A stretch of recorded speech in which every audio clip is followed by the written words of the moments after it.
মার্কিন president Donald ট্রাম্পের ঘোষণায় অপারেশন এপিক ফিউর মাধ্যমে ইরানে হামলা শুরু করে যুক্তরাষ্ট্র ও ইসরায়েল। এতে ইরানি নিহতের সংখ্যা হাজার ছাড়িয়েছে। প্রশ্ন উঠেছে, প্রেসিডেন্ট কি এককভাবে যুদ্ধ ঘোষণা করার ক্ষমতা রাখেন কিনা। মার্কিন সংবিধান অনুযায়ী যুদ্ধ ঘোষণা করার ক্ষমতা কংগ্রেসের। প্রেসিডেন্ট কমান্ডার ইন চিফ হিসেবে জরুরি পদক্ষেপ নিতে পারেন। 1973 সালের যুদ্ধ ক্ষমতা আইন অনুযায়ী প্রেসিডেন্ট 60 দিন যুদ্ধ ঘোষণা ছাড়া সেনা মোতায়েন রাখতে পারেন। তবে বাস্তবে ভিয়েতনাম থেকে ইরাক অধিকাংশ সংঘাতই আনুষ্ঠানিক যুদ্ধ ঘোষণা ছাড়াই হয়েছে।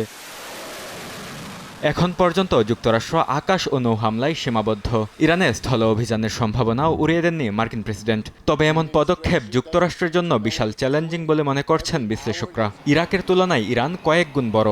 1.5 লাখেরও বেশি সেনা মোতায়েন করেও ইরাকে তখন স্থিতিশীলতা আনা যায়নি। তাই ইরানে স্থল অভিযান পরিচালনা দীর্ঘ, ব্যয়বহুল এবং জটিল হবে বলে মনে করছেন বিশ্লেষকরা।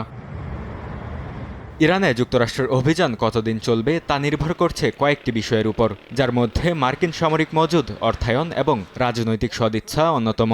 কংগ্রেস চাইলে প্রস্তাব পাশ করে অভিযান সীমিত করতে পারে, যদিও দুই কক্ষে রিপাবলিকানদের অল্প ব্যবধানে সংখ্যাগরিষ্ঠতা তা জটিল করে তুলছে।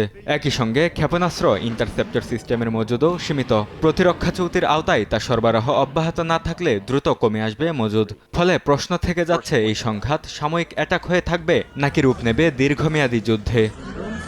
বরকতুল্লাহ, সময় সংবাদ।